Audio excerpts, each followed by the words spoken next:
Salam dəyərli şagirdlər. Bu videomda mən sizə dördbucaqlar mövzusunu izah edəcəm. Keçək mövzunun izahına. Dördbucaqlı nədir? Müstəvi üzərində 4 nöqtə və bunları ardıcıl birləşdirən 4 parçadan ibarət olan fiqur dördbucaqlı adlanır. Dördbucaqlı bu birləşən nöqtələr dördbucaqlının təpə nöqtələridir. A, B, C adlandıraq. Və bu həmin xətlər dördbucaqlının tərəfləri adlanır. Dördbucaqlar iki cür olur. Qabarıq və çökük. Çökük dördbucaqlı. Çökük dördbucaqlıya bəzən qabarıq olmayan dördbucaqlı da deyirlər. Çökük dördbucaqlı nədir? Bunun da şəklini çəkim. Baxın, beləsi bir dördbucaqlı, çökük dördbucaqlıdır. Əslində bu özü də dördbucaqlıdır. 4 dənə bucağı var. Baxın, alfa, beta, gamma, teta. Deməli, bunlar da. Bunu necə ayırmaq olar? Əgər dördbucaqlının daxilində hər hansı nöqtə götürürüksə, bu nöqtəni birləşdirən düz xətt dördbucaqlının daxilində qalırsa, bu qabarıqdır. Baxın, gördünüz, buradan nöqtə götürdüm daxilində və bu nöqtələri birləşdirən düz xətt dördbucaqlının daxilində qaldı. Amma biz burada qabarıq dördbucaqlıya baxsaq, tutaq ki, burada bir nöqtə götürürəm, burada bir nöqtə götürürəm. Bu nöqtələri birləşdirsəm, görürsünüz, bu düz xətt dördbucaqlının daxilində qalmadı da, qırağına çıxan hissəsi oldu. Və ya tərsinə, başqa bir variantda deyək, necə ayırmaq olar? Əgər dördbucaqlının ixtiyari bir tərəfinin uzantısı o dördbucaqlını iki yerə bölmürsə, bu qabarıq dördbucaqlı olacaq. Baxın, burada bölür. Baxın, ixtiyari tərəfin uzantısını çəkdim. Mən görürsünüz, ümumi dördbucaqlını iki yerə böldü. Bu oldu çökük. Bu tərəfin uzantısını çəksəm, yenə görürsünüz, iki yerə böldü. Amma biz burada qabarıq dördbucaqlıda hansı tərəfin uzantısını çəksəm, yəni dördbucaqlı həmin düz xəttdən bir tərəfdə qalır. Bu tərəfin də uzantısını çəksəm, yəni ixtiyari tərəfin uzantısını çəksəm, dördbucaqlı həmin tərəfin uzantısından bir tərəfdə qalır. Amma burada bir tərəfdə qalmır, yarı bölür. Deməli, qabarıq dördbucaqlı bu, əgər bir tərəfdə qalırsa, uzantıdan bir tərəfdə qalırsa qabarıqdır və qalmırsa çökük dördbucaqlı olacaq. Biz ümumiyyətlə qabarıq dördbucaqlıdan işləyəcəyik. Dördbucaqlının daxili bucaqların cəmi də 360 dərəcədir. Xarici bucaqların cəmi də. Mən bunu uzatsam, baxın, bunları indi belə adlandıraq. Daxili bucaq, xarici bucaq desəm, buranı da belə çəksək. Bura alfa qoyuram. Alfa 1, alfa 2, alfa 3, alfa 4. Və daxili bucaqlarda beta 1, beta 2, beta 3, beta 4. Deməli, alfa 1, üstəgəl alfa 2, üstəgəl alfa 3, alfa 4. Yəni, bu xarici bucaqlar. Cəmi 360 dərəcədir. Eyni şey beta 1, beta 2, üstəgəl beta 3, üstəgəl beta 4 bərabərdir 360 dərəcə.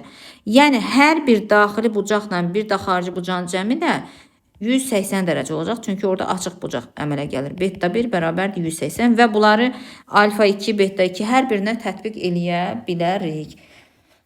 Əgər dördbucaqlı da, bu qayda kimidir, bunu belə ulduzlu qoyaq. Əgər dördbucaqlı da ixtiyari iki tərəfin bir tərəfə söykənən, iki tərəfin tənbölənləri arasında qalan bucaq, baxın, bura tənböləndir. Bu da bir tərəfdə, görürsünüz, bir tərəfə bitişik bucağın tənbölənidir, bitişik bucaqların tənbölənləridir. Və bunlar bir nöqtədə K nöqtəsinə kəsişir. Bunların arasında qalan X bucağı, bu dördbucaqlını adlandıraq A, B, C, D. Bu X bucağı digər, yəni tənbölən olmayan bucaqların cəminin yarısına bərabərdir. Bu zaman yaza bilərik alfa ya da X deyək. X yazmışıq çünki buranı. X bərabərdir. Bucaq B üstəgəl bucaq C bölünsün 2. Yəni bu bucaqların yarısına bərabərdir. Tutaq ki, bizə belə bir misal verib. Deyir ki, dördbucaqlının iki bucağının tənbölənləri arasında qalan bucağı tapın. Bax, iki bucağın tənbölənini çəkdik və bizə deyir ki, dördbucaqlının digər bucaqları 100 dərəcədir, yəni tənböləni olmayan bucaqları. Biri də 70 dərəcədir. Və digər iki bucağın tənböləni arasında qalan bucağı tapın. Bura bir Y qoyaq. Deməli, Y bərabərdir digər iki bucağı, yəni 100 üstəgəl 70 bölünsün 2. Bərabərdir 170 bölünsün 2 bərabərdir 85. Deməli, cavab 85 olacaq. Əgər belə olarsa, qarşı-qarşıya olan bucaqların cəmi, daha doğrusu tənbölənləri arasında qalan bucağı tapsaq, qarşı bucaqların. Tutaq ki, əgər dördbucaqlıda qarşı bucaqların tənbölənləri arasında qalan bucağı tapsaq. Tutaq ki, baxın, bunun tənböləni və bunun qarşısına duran bu tərəfdir də, bu bucaqdır. Və bunun tənböləni. Bu arasında qalan bucaq bir Y bucağı deyirəm. Bu zaman necə olacaq? Digər iki bucağın fərqinin yarısına bərabər olacaq. Yəni, tənböləni olmayan bucaqlar hansılardır burada? B ilə D. Deməli, yaza bilərik. Y bərabərdir. Modulda bucaq B çıxılsın bucaq D bölünsün 2. Baxın, bu da qaydanın biri. Misal üçün, buna aid sual desə, deyir ki, tutaq ki, 4 bucaqlarından biri 120 dərəcədir. Deyir, qarşı bucaqların tənbölənləri arasında qalan bucağı tapın. Qarşı bucaqlarını. Tutaq ki, bunun tənböləni belə çəkilib, bunun da tənböləni belə çəkilib. Bax, buranı tapın deyir. Bura bir K bucağı deyir. Və digər bucağını da bizə versə ki, 80-dir. Onda yazıram, K bərabərdir. 120 çıxılsın 80 bölünsün 2. 40 dərəcə bölü 2 bərabərdir 20 dərəcə. Ki, əgər diaqnalları, 4 bucaqlının diaqnalları biz bilirik ki, nədir? Qarşı tərəflərin birləşdirən düz xətlərdir. Baxın, bu diaqnallardır. Qarşı tərəfləri D1, D2, D ilə işarə olunur. Əgər 4 bucaqlının diaqnalları, ümumiyyətlə, ixtiyari 4 bucaqlıda diaqnallar həmişə fərqli olur. Bir-birindən fərqli olur. D1, D2-dən fərqli olur. Əgər 4 bucaqlının diaqnalları, bu ixtiyari 4 bucaqlıdan gedir, diaqnalları düz bucaq altına kəsişərsə, bu zaman belə bir qayda var. Bunu mən düz bucaq altına kəsişərsə, bura D1 yazıram, bura D2. Yəni, D1 perpendikulyar olarsa D2-yə, bura yəni 90 dərəcəli bucağa əmələ gələrsə, tərəflərini də bir A, B, C, D adlandırıq. Bu zaman qarşı tərəfin kvadratları cəmi bir-birinə bərabər olacaq. Baxın, A-nın kvadratı üstə gəl. A-nın qarşısına nə durur? D. D-nin kvadratı bərabərdir. C-nin kvadratı üstə gəl. B-nin kvadratı. Əgər ixtiyar 4 bucaqla diaqnallar kəsişərsə, qarşı tərəfin kvadratları cəmi bir-birinə bərabər olar. Buna aid suala baxaq. Tutaq ki, bizə deyir ki, 4 bucaqlının diaqnalları düz bucaq altında kəsilir. 4 bucaqlı çəkilir. Bu trapeziyə oxşadır, amma yəni ixtiyari 4 bucaqlıdan gedir söhbət. Deyir, tutaq ki, qarşı tərəfləri biri 5, 6, 7 olarsa, 4-cü tərəfi tapın. Bu zaman, baxın, diaqnallar düz bucaq altına kəsilir. Bu qaydanı tətbiq eləyək. X kvadratı üstə gəl 6-ın kvadratı. 36 bərabərdir. 5-in kvadratı 25, üstə gəl 7-in kvadratı 49. Burada da hesablasaq, x kvadratı bərabərdir 38 olacaq. X də bərabərdir kök altında 38. Deməli, bizim 4 bucaqlımızın 4-cü tərəfi kök altında 38 olacaq. Sonra 4 bucaqlı haqqında belə bir qayda var ki, ixtiyari 4 bucaqlının tərəflərinin orta nöqtələrində birləşməsindən əmələ gələn fiqur paraleloqram olacaq. Bax, bu tərəfin orta nöqtəsi, buranın da orta nöqtəsi, buranın da, buranın. İndi biz bunları birləşdirsək, bunun birləşməsindən əmələ gələn fiqur paraleloqram olacaq. Baxın, paraleloqram. İndi baxın. Və buna Varinyan teoremi deyilir. Varinyan teoremi. Buna Varinyan teoremi deyirlər. Tutaq ki, ümumi 4 bucaqlığını adlandırıram mən A, B, C, D. Və daxildə olan M, N, K, Y. Deməli, bu M, N, K, Y oldu paraleloqram. Paraleloqram.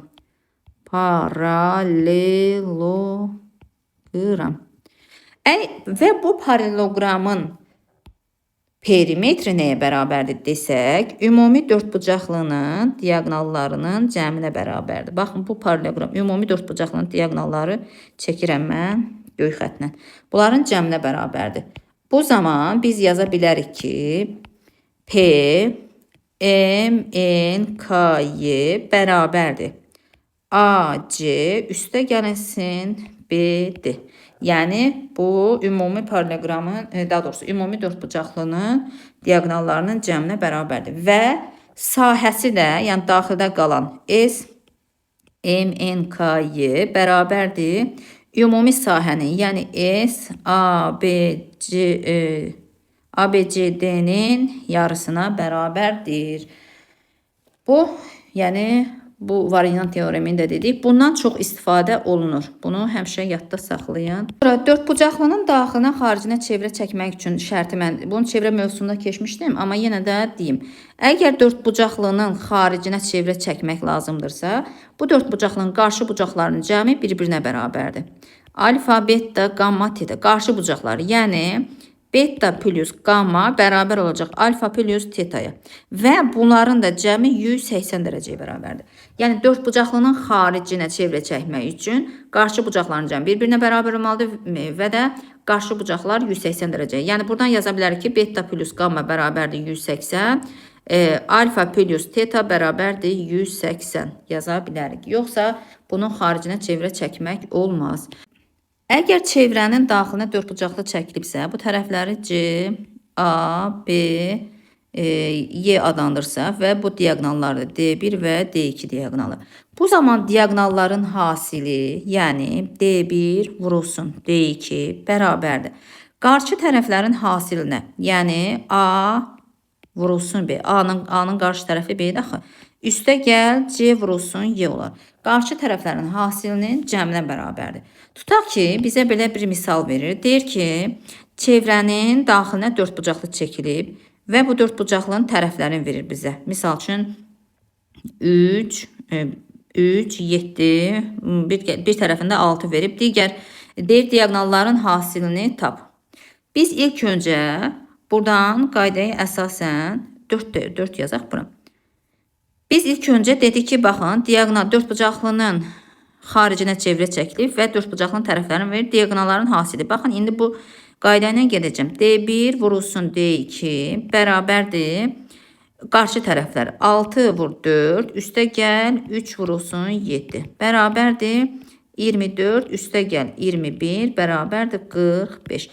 Deməli, diaqnalların hasilini istəsə bizdən olacaq 45. Bu da qaydalardan biri. Deməli, əgər çevrə daxilinə dördbucaqlı çəkilibsə və müəyyən bucağı verilibsə, dörd tərəfi və müəyyən bucağı, tutaq ki, alfa bucağı olsun. Bura A, B, C, D yazaq. Bu zaman bunun sahəsini və kosinus alfanı tapa bilərik. Bu bir növ kosinuslar teoremini göstərir bizə. Bir növ onu xatırladacaq. Sahəsini tapmaq üçün ilk öncə yarım perimetrini tapırıq. A plus B plus C plus D bölünsün 2 və üçbucaqda Heron düsturu var idi. Onun eynisi bura olacaq. P minus A, P minus B, P minus C və vur P minus D olacaq. Bu da dördbucaq. Əgər buradan kosinus alfanı tap desə bizə, kosinus alfa bərabərdir. Qarşı tərəflərin kvadratları fərqi, ya da belə deyək, qarşı tərəflərin yox, alfanın ətrafında duran A kvadratı minus D kvadratı çıx B kvadratı minus C kvadratı bölünsün 2 vurulsun A, D, üstə gəl B, C'yə. Bunu kosinuslar teoremini olaraq, daha doğrusu dördbucaqlının daxilində bir növ üçbucaqdakı kosinuslar teoremini Heron düsturunu xatırladır bizə.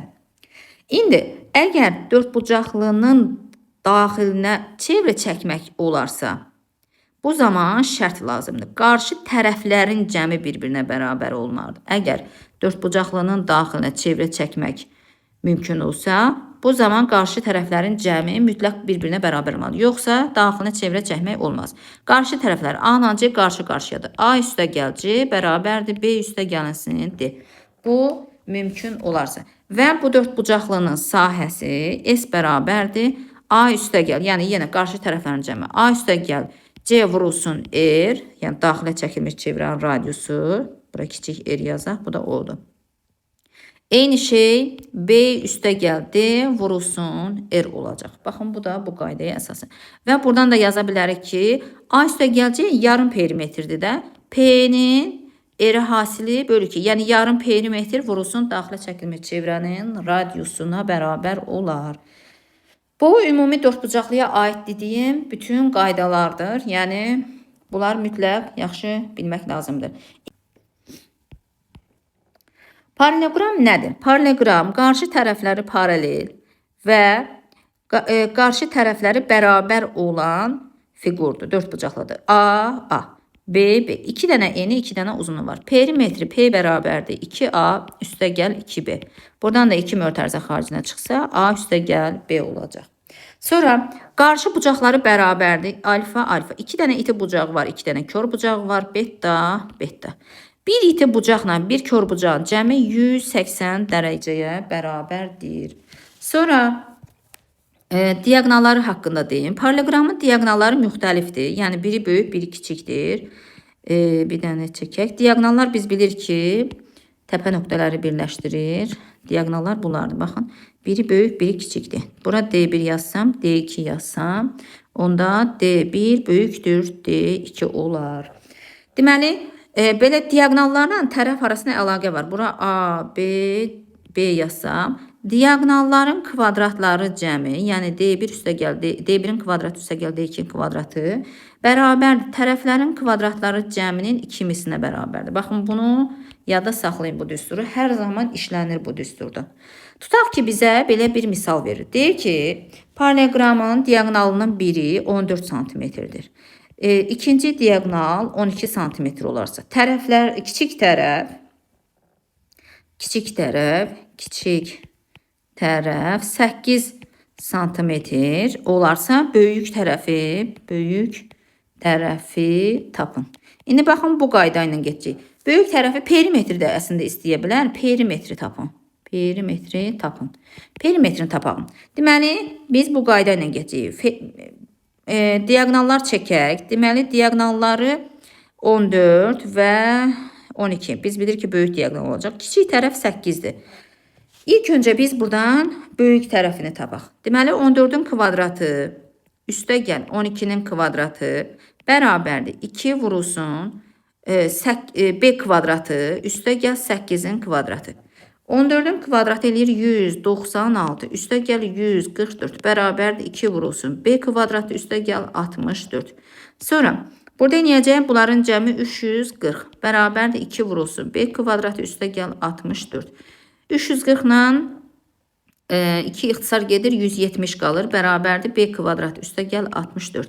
B kvadratı bərabərdir 170-dən də 64 çıxsaq kök altında daha doğrusu kök altında yox, B kvadrat bərabərdir 106, B bərabərdir kök altında 106.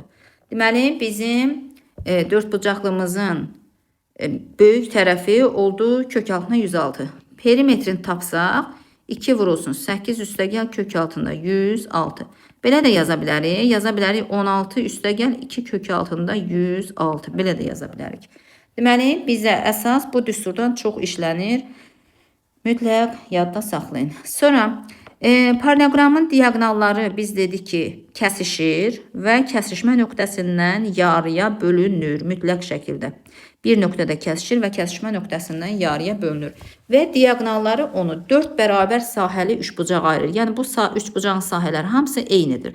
Bu paralleqramı A, B, C, D adlandırsaq, onda ümumi A, B, C, D-nin sahəsi bərabərdir 4 dənə, yəni bu sahələr bərabərdir 4 dənə sahəyə bərabərdir. Sonra paralleqramın daxilinə və xaricinə çevrə çəkmək olmur. Çünki biz şərt dedik ki, daxilinə çevrə çəkmək üçün paralleqramın daxilinə, ümumiyyətlə dördbucaqlının daxilinə çevrə çəkmək üçün qarşı tərəflərin cəmi bərabər olsun da. Burada qarşı tərəfləri ikisi də müxtəlifdir. Yəni ikisi balaca, ikisi böyük. Ona görə bunun daxilinə çevrə çəkmək olmur. Xaricinə çevrə çəkmək üçün isə qarşı bucaqların cəmi bir-birinə bərabər olmalı idi. Burada da yenə qarşı bucaqlar iti bucaq olduğuna görə burada yenə qarşı bucaqlar iti bucaq olduğuna görə ikisi iti, ikisi kördür. 2 iti bucağın cəmi 2 kör bucağın cəminə bərabər olmaz axı. Ona görə bunu da xaricinə çevrə çəkmək olmaz. Paralleqramın nə daxilinə, nə xaricinə çevrə çəkmək olmur. İndi keçəyin paralleqram haqqında başqa bir qaydaya. Baxın, paralleqramda bayaq bir qayda dedik.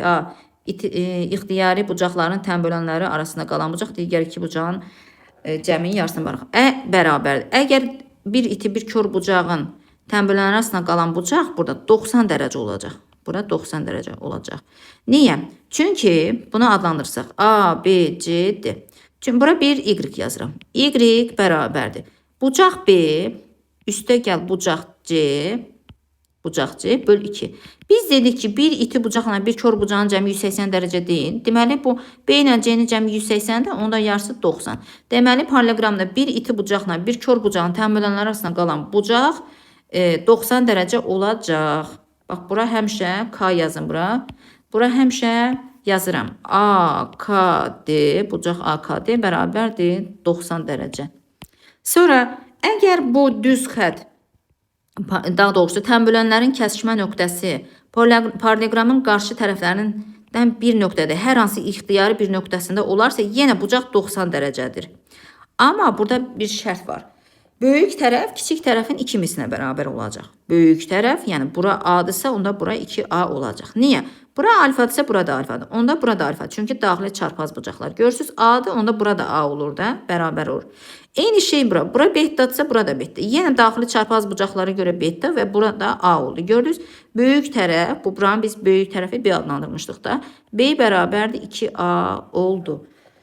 Bunu, yəni ümumi perimetri onda biz necə yaza bilərik? Bura 2A, böyük tərəflər 2A olsa və tərəflərin özü də A olsa 6A-ya bərabər olar. Burada biz yuxarıda Pifaqor teoremini əslində tətbiq eləyə bilərik. Baxın, bunu mən unutdum deməyi. Deməli, AK-nın kvadratı üstə gəl KD-nin kvadratı bərabərdir AD-nin kvadratına. Baxın, bu düzbucaqlı üçbucaq olduğuna görə mən Pifaqor teoremini tətbiq etdim burada. Misal üçün, belə bir sual versə bizə, paralleloqramın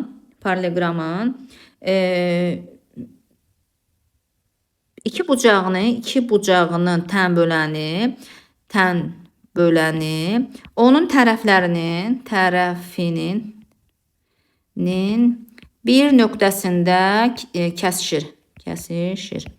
Və kiçik tərəfi 7 sm olarsa, perimetrini tapın. Deməli, bunu istəyir ki, paralleloqram çəkirik və iki bucağın tənböləni qarşı tərəfin hər hansı bir nöqtəsində kəsişir. Tənböləndir bunlar. Alfa ya da beta. Deməli, bura 90 dərəcədir. Kiçik bucaq, daha doğrusu, kiçik tərəfi 7 sm. Baxın, bu qaydadır. Kiçik tərəf 7 sm, onda burada 7, burada 7, burada 7, bura olan. Yəni ki, perimetri bərabərdir 6 vurulsun 7-yə. 6-nı kiçik tərəfə vuranda olur bunun ümumi perimetri. O da bərabərdir 42 sm. Baxın, bu da paralleloqram haqqında dediklərimiz. Sonra paralleloqramın iki hündürlüyü var. Həmişə. Baxın, böyük tərəfə çəkilən hündürlük kiçikdir, kiçik tərəfə çəkilən hündürlük böyükdür. Baxın, bunu həmişə yadda saxlayın. Deməli, böyük tərəfə çəkilən hündürlük, baxın, bu kiçik olacaq, kiçik hündürlük olacaq, H1 yazıram bura. Kiçik tərəfə çəkilən hündürlük böyük olacaq həmişə. Burada H2 yazıram. Bura bir B tərəfi, burada B'dir təbii ki, A. Deməli, HA, HB olacaq, HB. Böyük tərəfə çəkilən hündürlük, kiçik tərəfə çəkilən hündürlük. Sahəsi tərəf və bu tərəfə çəkilmiş hündürlüyün hasinə bərabərdir. Yəni, A vurulsun HA bərabərdir, B vurulsun H. Deməli, bu düsturdan alırıq ki, A vurulsun HA bərabərdir, B vurulsun HB. Bu qaydadan çox işlənir. Yəni, həqiqətən bu qaydadan çox işlənir. Misal üçün, buna aid bir sual tipinə baxaq. Yazır ki, paralleloqramın hündürlükləri 4 və 5 sm olarsa, kiçik tərəfi tutaq ki 8 sm-dir. 8 sm-dir. Perimetrini tapın. Bu zaman nə edirik? Çəkirik paralleloqramımızı. Biz bilirik ki, dedik ki, böyük tərəfə çəkilən hündürlük kiçikdir, kiçik tərəfə çəkilən hündürlük böyükdür. Kiçik tərəf 8-dir. Deməli, bu tərəfə çəkilən hündürlük ən böyük olacaq, yəni 5 olacaq. Böyük tərəfi tap deyil. Bura x qoyuram. Buna da bu tərəfə çəkilən hündürlükdə kiçik hündürlük olacaq, 4. İndi baxın bu qaydanı tətbiq edəcəm bunu. Deməli, 4-ün x-ə hasili 5-in 8-ə hasilinə bərabərdir. 4x bərabərdir 40, x də bərabərdir 10. Biz tapdıq ki, paralleloqramın böyük tərəfi 10-dur. Perimetri bərabərdir 2 vurulsun tərəflərinin cəmi 8 üstə gəl 10. Bərabərdir 2 vurulsun 18, o da bərabərdir 36 santimetr. Bu da paralleloqram haqqında, hündürlükləri haqqında qayda. İkinci dördbucaqlı növümüz isə romb olacaq. Romb nədir? Bütün tərəfləri bir-birinə bərabər olan dördbucaqlıdır. A. Perimetri P bərabərdir 4A. Deməli, qarşı bucaqları paralleloqramdakı kimi 2 dənə iti bucağı var, bərabərdir. 2 dənə kör bucağı var, bunlar da bərabərdir. Yenə bir iti, bir kör bucağın cəmi 180 dərəcəyə bərabərdir. Bu da rombda, paralleloqramda olduğu kimi belədir. Rombda diaqonallar onun bucaqlarının tən bölənləridir. Rombda diaqonallar bucaqların tən bölənləridir. Rombda diaqonallar bucaqlarının tən bölənləridir. Yəni alfa, bunlar hamısı bölünəcək. Burada 2 xətt qoyaq və diaqonallar kəsişir. Kəsişmə nöqtəsindən yarıya bölünür. D1, D2. Diaqonallar həmişə bir-birindən fərqlidir. D1 böyükdür, D2. Böyük diaqonalı var, kiçik diaqonalı var. Sonra diaqonallar həmişə 90 dərəcəli bucaq altına kəsişir. Mütləq rombda diaqonallar 90 dərəcəli bucaq altında kəsişir və diaqonallar onu 4 bərabər sahəli 3 bucağa ayırır. Bu zaman yaza bilərik ki, tərəflərin A, B, C, D adlandırsaq, onda üçbucağın sahəsi, daha doğrusu ümumi paralleloqramın sahəsi A, B, C, D bərabərdir 4 vurulsun S. Yəni bu bucaqların bütün sahələri bir-birinə bərabər. Rombda belə bir qayda var. Paralleloqramda olan diaqonalların tərəflərinin arasında qayda var idi. Rombun bütün tərəfləri bərabər olduğuna görə və diaqonalları düz bucaq altında kəsişdiyinə görə belə bir qayda var. D1-in kvadratı üstə gəl D2-nin kvadratı bərabərdir 4A-nın kvadratına. Burada tərəflər bərabər olduğuna görə 2A kvadrat üstə gəl 2A kvadrat olur 4A kvadratı. Bu düsturdan çox işlənir. Həqiqətən çox işlənir. Sonra rombun hündürlüyü bir dənə hündürlüyü var. Çünki bütün tərəflər bərabər olduğuna görə, yəni bir hündürlüyü var da. H, burada H yazır. Hündürlük bu arada nədir? İki tərəfi birləşdirən düz xətt. H. Əgər iti bucaq rombda, əgər iti bucaq, bu alfa qoyuram.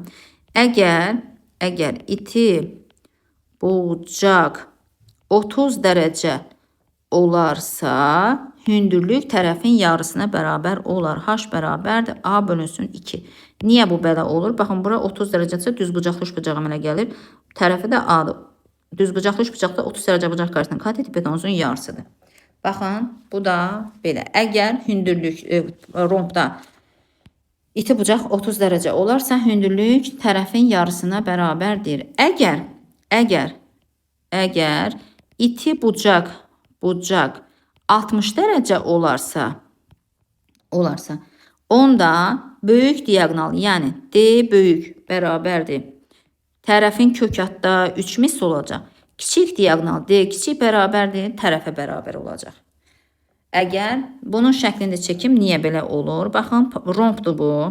Deyir ki, kiçik bucaq 60 dərəcə olarsa. Baxın, bu bunun kiçik diaqonalıdır. Biz nə dedik? Bura 60-sa ümumi kör bucaq 120 dərəcə olmalıdır və diaqonal da bucağın tənbələni olduğuna görə burada 60 hamısı 60 əmələ gəlirmi? Görsünüz, nə gəldi? Əmələ gəldi. Bərabər tərəfli üçbucaq əmələ gəldi. Deməli, diaqonal tərəfinə bərabər olacaq. Bərabər tərəfli üçbucaqdır. Bu diaqonal idi. Bu da görsünüz, kiçik diaqonal tərəfinə bərabər oldu.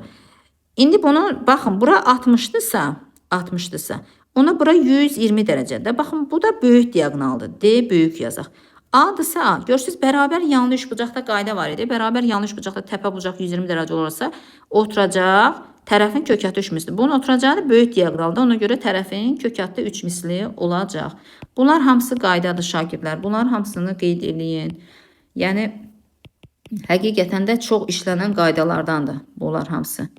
Ona görə bunları yaxşı mükəmməl öyrənmək lazımdır. Sonra rombda belə bir qayda var ki, rombun daxilinə çəkilmiş çevrənin radiusu onun hündürlüyünün yarısına bərabərdir. Baxın, bu daxilə çevrə çəkilib. Bu da bunun hündürlüyüdür. Hündürlük. Baba, bu hündürlük belə də ola bilər. Belə çəkə bilərik. Deməli, bu radiusdur da. O zaman yaza bilərik ki, biz h bərabərdir 2 r. R də bərabərdir h bölünsün 2-yə. Daxilinə çəkilmiş çevrənin radiusu hündürlüyün hasilinə bərabərdir. Və bu bucaq alfa olarsa, h bərabərdir a vurulsun sinus alfa da yaza bilərik. Rombun xaricinə çevrə çəkmək olmaz. Xaricinə çevrə çəkmək olmaz. Çünki qarşı bucaqların cəmi bir-birinə bərabər deyil və 180 dərəcəyə bərabər deyil. Qarşı bucaqlar ikisi iti, ikisi kör bucaqdır. Sonra rombun tərəfinə görə və bu tərəfə çəkilmişə görə sahəni də yazaq buradan. Baxın, bura A-dır. Deməli, bunun sahəsi S bərabərdir. A vurulsun H olacaq. Bu da rombun tərəfinə və hündürlüyünə görə sahəsi. Sonra rombun diaqnalları paralleqramda olduğu kimi onu 4 dənə bərabər sahəli 3 bucaq ayırır. S, S, S, S. Dedim. Bunu demişəm, bunu silmək lazımdır. Sonra rombun diaqnalları ilə hündürlüyü arasında bir əlaqə düsturu var. Bu düsturdan da çox işlənir. Deməli, bu hündürlük çəkilib bura və diaqnallar çəkilib D1, D2. Bu zaman hündürlük, yəni h bərabərdir. D1 vurulsun D2 bölünsün kvadratları cəmi. D1-in kvadratı üstə gəl, D2-nin kvadratı.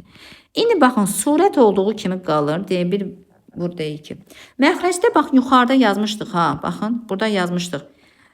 Kvadratları cəmi 4a kvadratına bərabər. Diaqnalların kvadratları cəmi. Gətir bura kök altında bu kvadratların cəmi, yəni 4a kvadratı qoya bilərik. Bundan da D1 vurulsun D2 bölünsün 2a.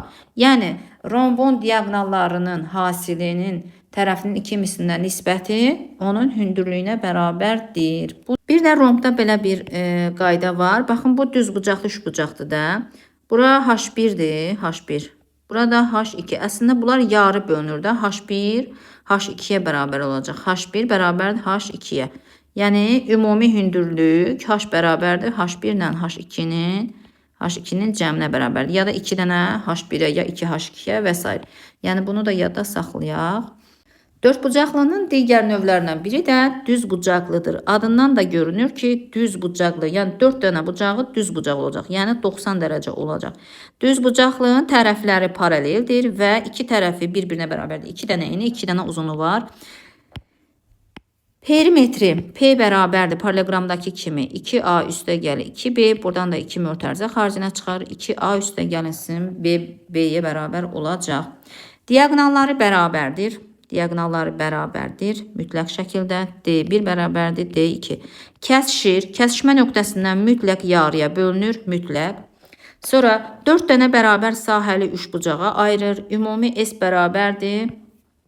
S, A, B, C, D bərabərdir 4 dənə S. A, B, C də bu arada bunun tərəfləridir. A, B, C, D. Paralleqramın, daha doğrusu düz bucaqlının tərəfləridir. Düz bucaqlıda belə bir qayda var ki, tərəflərlə bucaq diaqnal arasında əlaqə var. Yəni D, burada B, bura A olsa, buradan Pifaqor teoremini tətbiq eləyə bilərik. Yəni diaqnalın kvadratı tərəfin kvadratlarının cəminə bərabərdir. Diaqnalın kvadratı tərəfin kvadratları cəminə bərabərdir. Diaqnalların kəsişmə nöqtəsi simmetriya mərkəzidir. Baxın, bura bir K yazıram. K burada simmetriya mərkəzidir. Simmetriya mərkəzi. Simmetriya mərkəzidir. Simmetriya oxları isə tərəflərinin ortasından keçən düz xətlərdir. Baxın, bunlar bunun simmetriya oxları tərəflərinin ortasından keçir. Bu simmetriya oxlardır. Çəkdiyim oxlar simmetriya. 2 simmetriya oxu var. 2 simmetriya oxu var. Sonra düz bucaqlıda belə bir qayda var.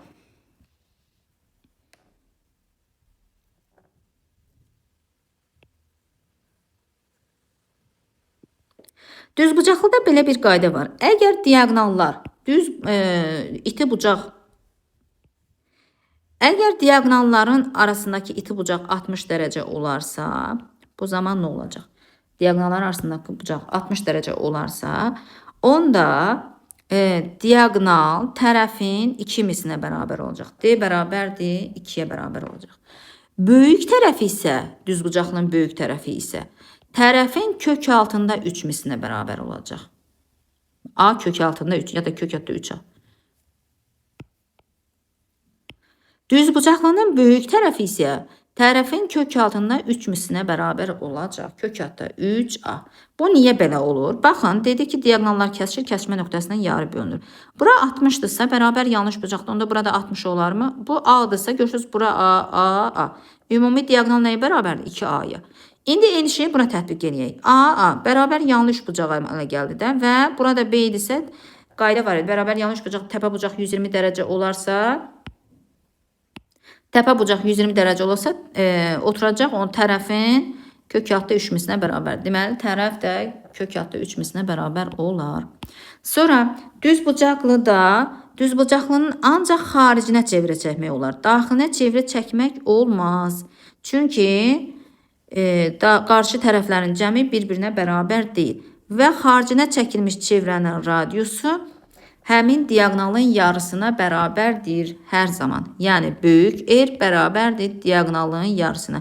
Çünki burada düzbucaqlı üçbucaq əmələ gəlir. Bu, həm də düzbucaqlı üçbucağın xaricinə çəkilmiş çevrənin radiusu olur da. Baxın, nə dedik? Düzbucaqlı üçbucaqda xaricə çəkilmiş çevrənin radiusu hipotenuzun yarısına bölünür. Bu hipotenuz həm C olur, həm də diaqnal olur. Ümumi dördbucaqlığın da, daha doğrusu düzbucaqlığın diaqnalı olur. Ona görə xaricə çəkilmiş çevrənin radiusu diaqnalın yarısına bərabərdir. Sonra düzbucaqlıda bir qayda var, onu mən deyəcəm sizə. Baxın, belə bir qayda var. Əslində şəkillər fərqlidir, amma hər ikisində qayda eyni olacaq. Əgər düzbucaqlının tərəflərini birləşdirən düz xətlər daxildə hər hansı nöqtədə kəsişərsə, təpələrini, daha doğrusu tərəflərini yox da təpələrini birləşdirən, tutaq ki, K nöqtəsində kəsişib. A, B, C, D. Təpələrini birləşdirən düz xətlər daxildə hər hansı bir nöqtədə kəsişərsə, buranı A, B, C, F adlandırsaq, həmin qarşı tərəflərin kvadratları cəmi bir-birinə bərabər olacaq. Bax, kəsişən hissə. A, bura nədir? K kvadratı. Yazaq bunu. A, K-nın kvadratı üstə gəl. K, C-nin kvadratı bərabər olur. BK-nın kvadratına, BK-nın kvadratı üstə gəl KD-nin kvadratına, KD-nin kvadratı. İndi bunu bax, AK nədir? C. Yəni C kvadratı üstə gəl F kvadratı bərabərdir. A kvadratı üstə gəlinsin B-nin kvadratına. Bu eyni qayda, bax bir şəkil çəkəcəm. İndi bu şəkilə də eyni qayda aiddir. Amma təpə nöqtələri düzbucaqlının xaricdə hər hansı bir nöqtəsində kəsişir. Xaricdə hər hansı bir nöqtədə kəsişir. Yenə eyni şey, bura C, bura F, bura A, bura B olarsa, eyni qayda buna da aid. Yəni, bu nöqtə istəsə daxildə kəsişsin təpə nöqtələri, istəsə xaricdə olsun. Yəni, qarşı tərəflərin kvadratları cəmi, yəni C kvadratı üstə gəl F kvadratı bərabərdir A kvadratı üstə gəl B kvadratı olacaq. Düzbucaqlının daxilinə çevrə çəkmək olmaz. Bunun da səbəbini dedik. Çünki qarşı tərəflərin cəmi bir-birinə bərabər deyil. Bunları hamısını belə deyirəm ki, yəni bunlar hamısı qaydadır. Hərəsi bir ayrı-ayrılıqda bir qaydadır. Növbəti dördbucaqlımız kvadratdır. Kvadrat bütün tərəfləri bərabərdir. Bütün bucaqları 90 dərəcədir. P bərabərdir 4A olacaq. Sonra diaqnalları bərabərdir və düz bucaq altında kəsişir mütləq şəkildə. Bunu belə yazaq. Perimetri 4A-dır. Diaqnalları bərabərdir. D1 bərabərdir D2-yə. D1 perpendikulyardır D2-yə və bucaqlarının tən bölənləridir mütləq. Hər bir bucağı onda 45, 45 və s. hamısı 45 dərəcə olacaq. Sonra kvadratda hündürlük elə tərəfin özünə bərabərdir. Sonra kvadratın tərəfi, daha doğrusu diaqnalı tərəfinin kök altında 2 misinə bərabərdir. Çünki diaqnal çəksək burada bərabər yanlı düzbucaqlı üçbucaq əmələ gəlir. Biz də bilirik ki, bərabər yanlı düzbucaqlı üçbucaq diaqonal ilə bu üçbucağın hipotenuzu olur. A kök altında 2 olacaq. Sonra kvadratın 4 simmetriya oxu var. 4 simmetriya oxu var. Hansılardır? Bunu mən desəm, bir dəqiqə. Bax, tərəflərin ortasından keçən düz xətlər və bunun diaqonalları 4 simmetriya oxu var və bunların kəsişmə nöqtəsində simmetriya mərkəzi adlanır. Bir dənə simmetriya mərkəzi var. Sonra kvadratda diaqonallar kəsişir, kəsişmə nöqtəsindən yarı bölünür. Bunu dedik və 4 dənə bərabər sahəli üçbucağa ayrılır. A, B, C, D. S, A, B, C, D bərabər 4 dənə S olacaq. Sonra kvadratın daxilinə və xaricinə çevrə çəkmək olar. Xaricinə çəkilmiş çevrənin radiusu diaqonalın yarısına bərabərdir. Yəni yaza bilərik bu zaman böyük R bərabərdir. D bölünsün 2. Diaqonalımız da A kök altında 2 idi, bölünsün 2. Daxilinə çəkilmiş çevrənin radiusu isə, daha doğrusu daxilinə çəkilmiş çevrənin radiusu isə tərəfin yarısına bərabər olacaq. Baxın, kiçik R-dir. Çünki tərəf hündürlük tərəfə bərabər olduğuna görə. Buradan da kiçik R bərabərdir tərəfin yarısına olacaq. Deməli, bunu da tərəfimizi də diaqonalın yerinə yazsaq, D kök altında 2 bölünsün 4 olacaq. Diaqonala görə tapsaq, D kök altında 2 bölü 4 olacaq. Tərəfə görə tapsaq, A bölünsün 2 olacaq. İndi ümumi əgər kvadratın daxilində belə bir kvadrat olarsa, bu zaman B qoysaq, onda bura A olacaq, B, A olacaq. Deməli, bu zaman diaqonal nəyə bərabərdir? Tərəflərin cəminin kök altında 2 misinə. Yəni D bərabərdir kök altında 2, A üstə gəlinsin, B olacaq. Çünki diaqonallar hər bir şeyə diaqonalı tətbiq etsək, yəni diaqonal AC, A, B, C, D adlandırsa, AC bərabərdir kök altında 2, A üstə gəl, B olacaq. İndi ümumi dördbucaqları dedik. Bir dənə trapesiyadan başqa. Gəlin bura qədər olan dördbucaqları bir Euler-Venn diaqramına əsasən adlandıraq. Bu böyük bir çoxluqdur. Belə deyim. Bu çoxluq hansı çoxluqdur? Paralelogramdır. Bu paralelogramdır. Paralelogram çoxluğudur. Sonra bunun daxilində var bizdə 2 çoxluq kəsişəcək. Bu çoxluqlar düzbucaqlıdır və romb olacaq. Bu çoxluqlar düzbucaqlı və romb çoxluğudur.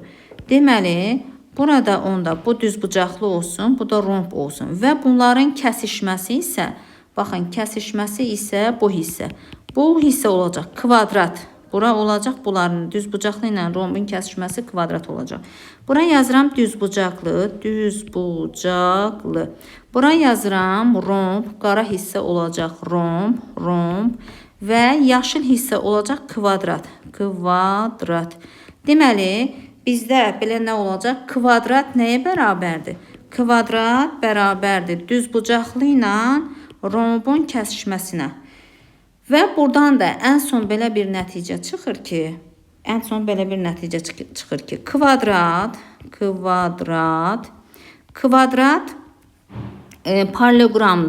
paralelogramdır. Amma paralelogram kvadrat deyil. Kvadrat rombdur, amma romb kvadrat deyil.